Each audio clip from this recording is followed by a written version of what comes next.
Good evening, good evening. Hello, hello, hello. All right. We have a really, really special evening ahead. Really special. First of all, just want to say thank you to our hosts. Tamira Rush is a person that has allowed Coeus Collective to be connected here at Pace University and the front yard at Pace University. Thank you as well to Born Global Community and True Leap as well. Without everybody and all of the hard work and effort that everybody put in to make this event happen today, none of this would be here. We're so excited to have everyone here. Thanksgiving is over. We're back to working a little bit before the holidays, and it's a great use of a Monday night, so thank you so much for being here.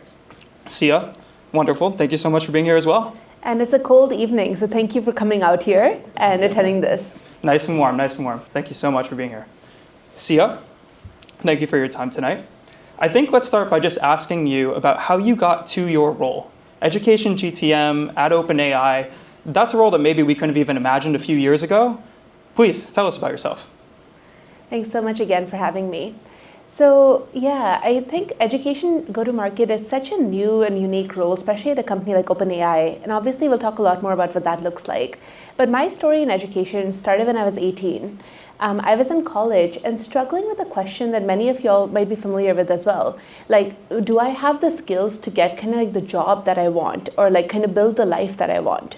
And honestly, I felt like I did it. I was at a state school studying computer engineering. There was like notoriously high dropout rates. Like there were people dropping out of exams during the exams, like just being like, I'm giving up in this class and major. And so it was like a really stressful time. And this was 2010, 2011, before the whole learn to code movement had taken off. So before people knew how powerful engineering careers could be if they could make it through this kind of 4-year intensive degree. So when I was 18, I cold messaged some famous people to ask their opinion on why someone should study engineering.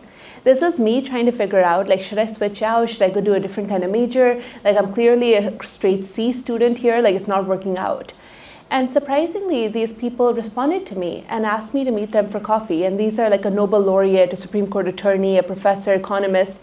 And they all told me about how important engineering is as a career path, and like how learning to code can help you get into a new socioeconomic class. But it's just not taught in a way that's accessible to everyone. And that contributes to this high dropout rate. So I started writing down those stories to share with my classmates. And that became this book about America's job skills gap that I published when I was 19. So since then, I've been trying to solve that problem. I've been trying to make education more accessible because that fear of being like locked out of opportunities still like is so deep in me. That feeling that maybe I won't get a job or I won't be able to kind of build the life that I want in like the big city and like all of that. And so in my career, I've been early at a couple of edtech startups, Udacity and Springboard, that tried to make learning more accessible online through the MOOC era, the massive open online courses, and then also through the bootcamp era. And then I worked at a venture capital fund investing in companies like Coursera and Course Hero that were trying to make learning more accessible. And for the past 3 years, I was at Amazon doing education partnerships, trying to help them scale globally.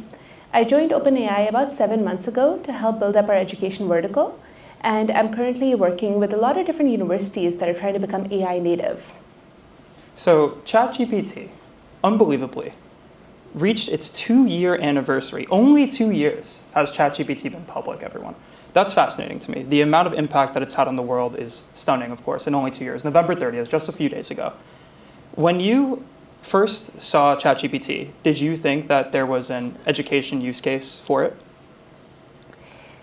The first time I used it, I was like, okay, cool, a new kind of search engine. But then I realized like it was way more. And I think I started reaching out to OpenAI a few months after ChatGPT came out, because then I was like, whoa, this has huge teaching and learning implications. But it wasn't until this year when they started building a team around education. So if we're thinking about OpenAI, what should OpenAI's role be in promoting ChatGPT to universities? We launched a product called ChatGPT EDU about 6 months ago, and that is our enterprise product designed for universities.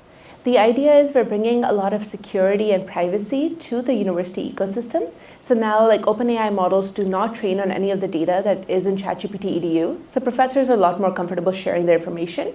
And we're actually working with universities to kind of define what an AI native university could look like.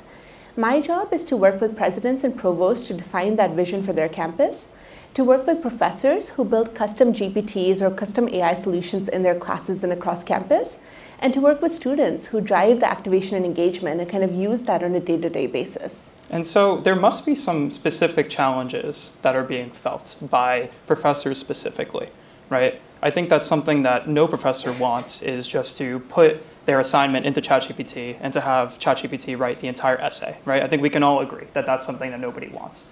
There's a limited amount of learning that occurs there. Perhaps in prompting, there's an opportunity for learning, but outside of that, there isn't.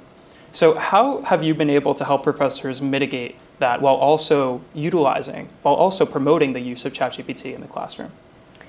So honestly, we're at like this phenomenal time of education changing. Like, just to give an example of this essay piece, there is a professor at Wharton who told me, like, what is the value of an essay?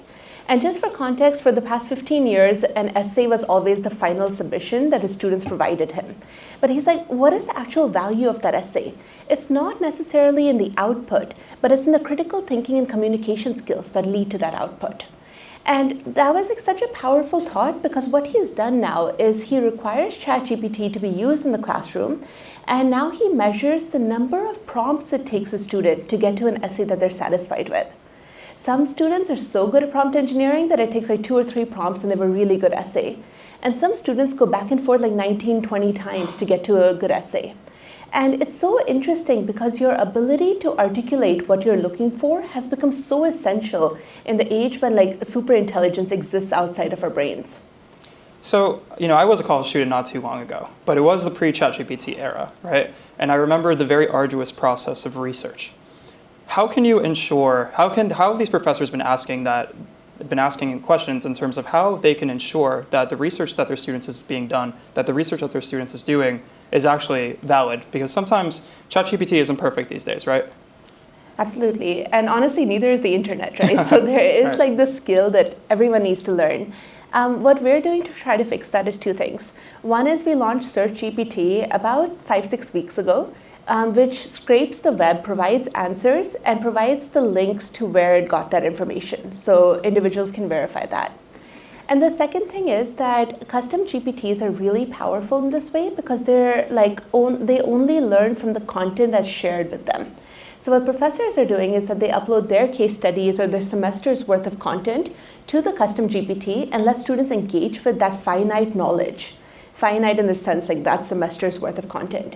And so it only references the professor's materials. And so students can ask questions like, which CEO handled layoffs well? And get those exact examples from those case studies. And I think that's really powerful and a good way to let them research within the context of their MBA program or whatever degree they're in. Right, and I think it could get a bit hairy though, right? So I just graduated law school this year. And so in the law, it can especially get very hairy. We hear all these horror stories about ChatGPT lawyers all the time. I think nobody really wants that. And so how can you ensure for students that are in those more specialized fields that perhaps there is, the name of the game in the law specifically actually is nuance, right? How can you ensure that if they're using ChatGPT, they're kind of finding that nuance that is absolutely necessary? I think our aspiration as a platform is to just let people be able to talk to knowledge more deeply in the way that best suits them and using multimodality. So coming back to how do we teach nuance in that, it comes down to the AI literacy that universities are providing. OpenAI has partnered with Coursera and Common Sense Education for some courses, but it largely depends on the university to teach this. I was at the University of Maryland last week, and they were talking about how much work they're doing in their research program to teach their undergrads how to use AI for research. So it's like a whole course that they've built just to be able to explain how to use this tool in the field and how that's actually helped streamline a lot of their research efforts. So it's something that I think we're going to evolve on. We have only been around for like 18 months Right. in general, so there's time. So you mentioned research, and I think research is one of those areas where perhaps there is some controversy in the use of ChatGPT. In the academic professionals, with the academic professionals that we've interacted with at Coeus Collective, we connect with academic professionals, that are especially in the entrepreneurship world, people that are looking to make their products into a reality and utilizing university resources as background for that. That's how we got here today.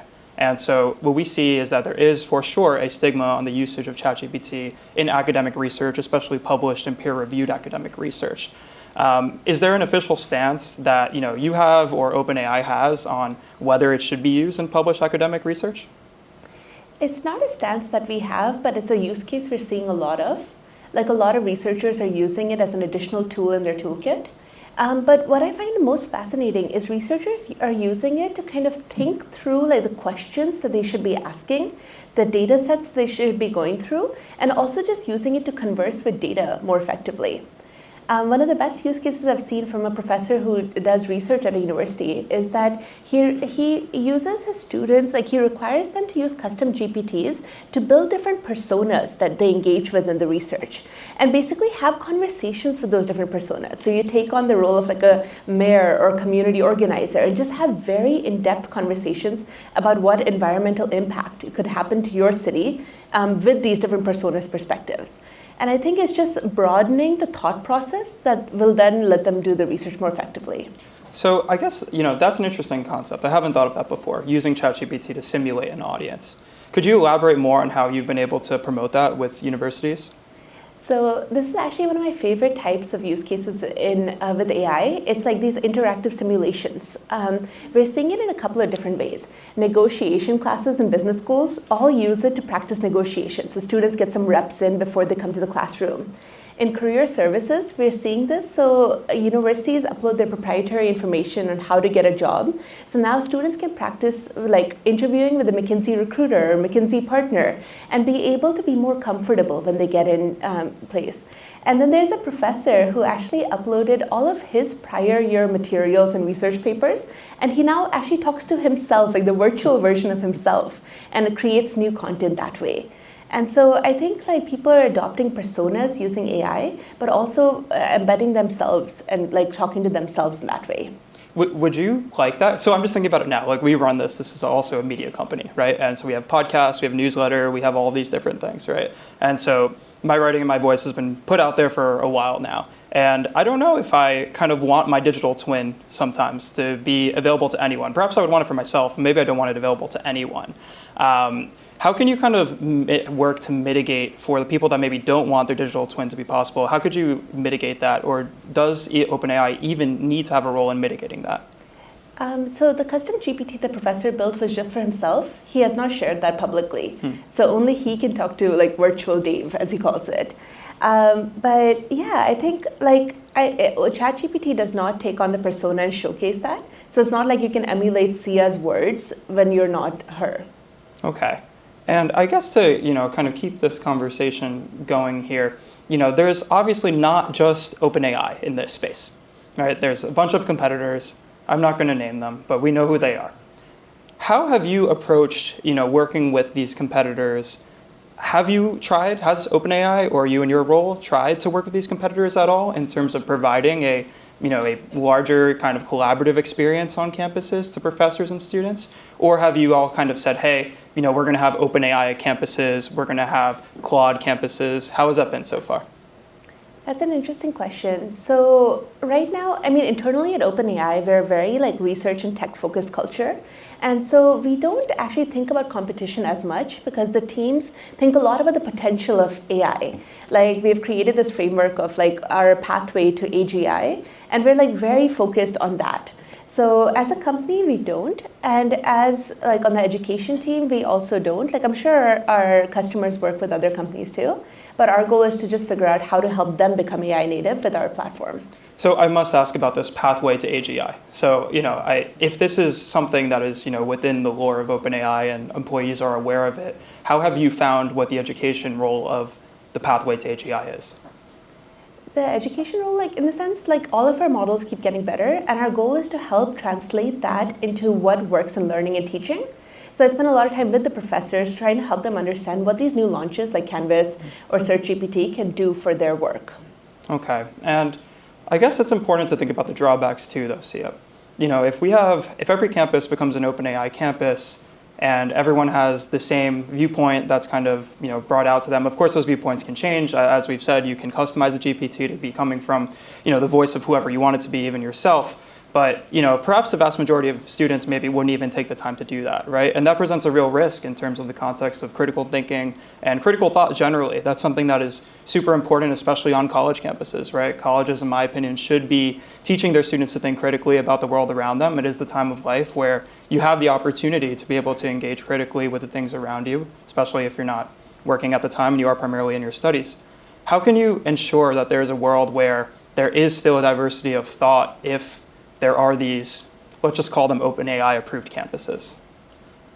So OpenAI, again, it's not an approved campus because we're kind of providing the platform that enables them to build their own vision of AI.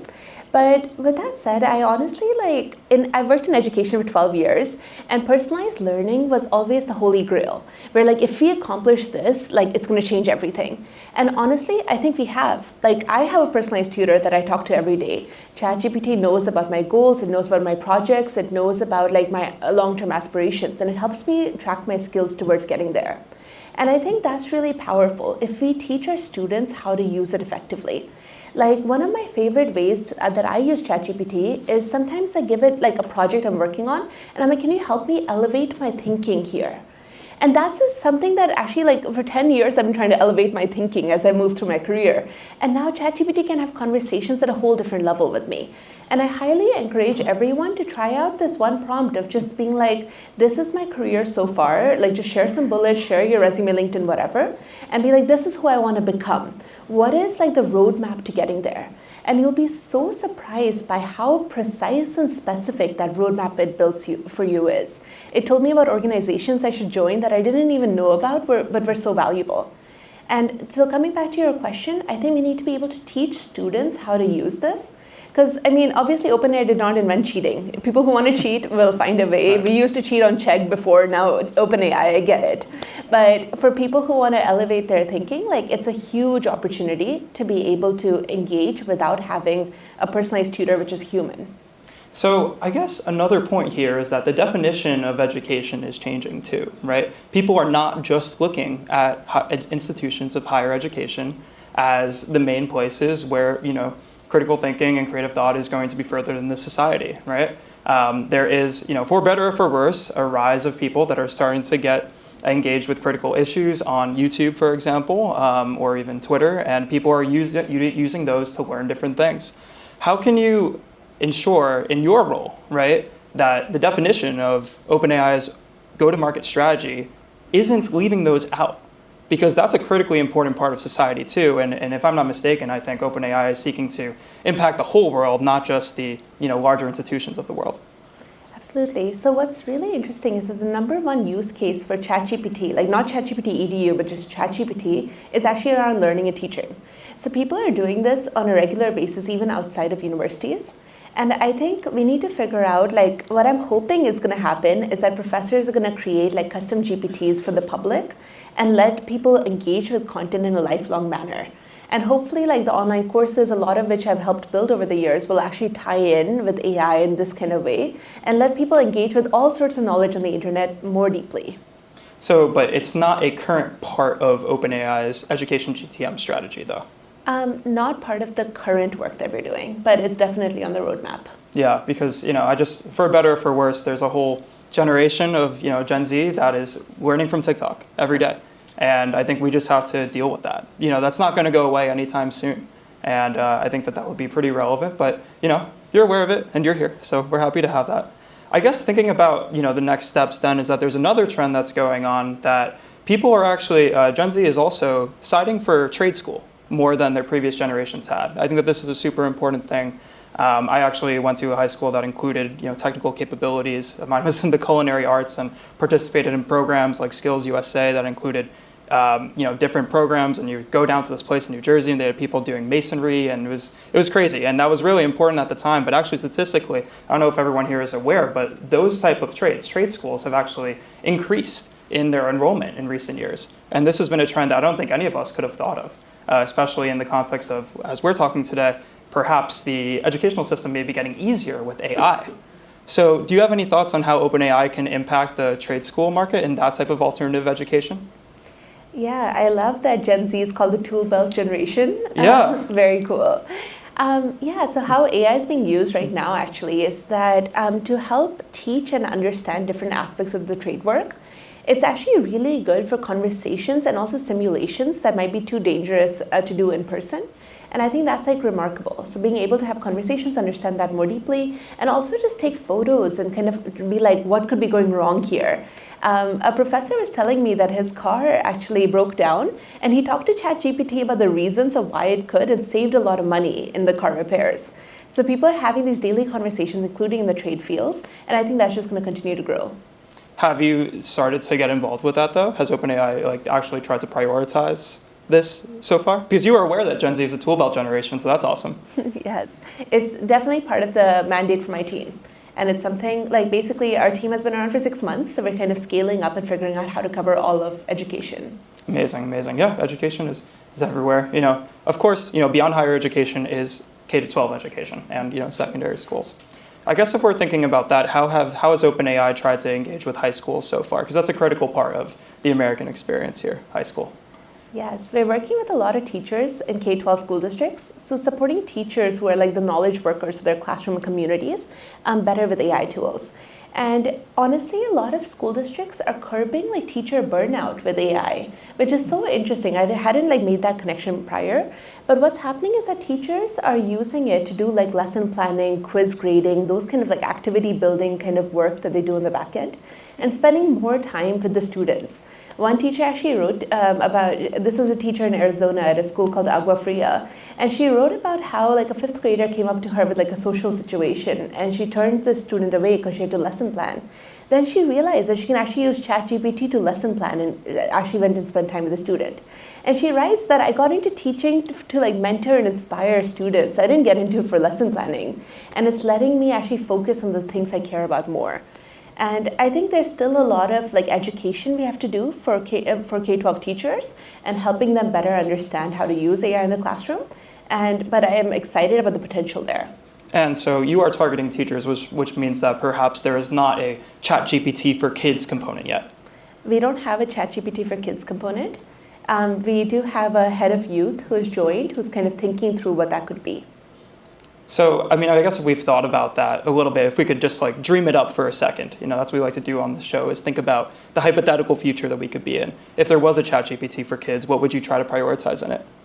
So I've been seeing a lot of tweets from parents who are just like, my 4-year-old asks so many questions, and I just sit with him and let him talk to ChatGPT about the questions. And like the many whys that like toddlers ask are able to be answered by ChatGPT, which is awesome, especially in advanced voice mode and things like that. So I guess if I had to dream about what that looks like, obviously the parent will be part of that story because you want to be there for like any type of content your child consumes. But you can then enable your child to converse in different languages, ask different levels of question, and learn at the pace that makes most sense for them. Right, and I guess that's leading to another question I have, which is, if ChatGPT was going to be really, really important in schools that are, as early as possible. Let's go elementary schools, preschools. Unfortunately, a lot of kids at that age just do not have access to technology, especially if we're thinking about it on the global stage. How can OpenAI try to mitigate those risks to ensure that there's access and equity to education around the globe? So we haven't, again, thought through our youth product yet, so I can't comment on that part. But I think like providing free products that are very high value is the strategy right now. So for a long time, I had a free account and actually provided so much value already. It's very generous, the free account. I have to say. I was on it until very recently and always using it. So I think that that's wonderful. And perhaps for students, people are getting in classrooms, Chromebooks and things like that. I guess, a little like OpenAI device, maybe a little tablet that has just ChatGPT for kids on it. That could be a good idea, maybe. I don't know. I think we'll have to tweet that to Sam Altman. Sam, please come on the show to talk about it if you would like. Anyways, so I guess then, OpenAI, the way that OpenAI started was that it was supposed to be a, social impact type project, right? And, I'm one that believes that almost any company can be a social enterprise. That all entrepreneurs, even if they're just decreasing the amount of time that even if their company is just decreasing the amount of time that they're spending on a menial task, is having an impact on that person's life, because then they can use that time for other things where they can do good in the world. And for you all, it's a bit tough sometimes to ensure that social enterprise mission has continued to be prevalent in OpenAI's future planning. How have you, as an employee of OpenAI, how have you been able to grapple with the concept of having that social mission as a company and ensuring that stays at the forefront of what you do? I think in education it's much more straightforward than in any other vertical because like AI is now helping people earn a better living and learn employable skills. And I think my job is to figure out how to get that to as many people as possible.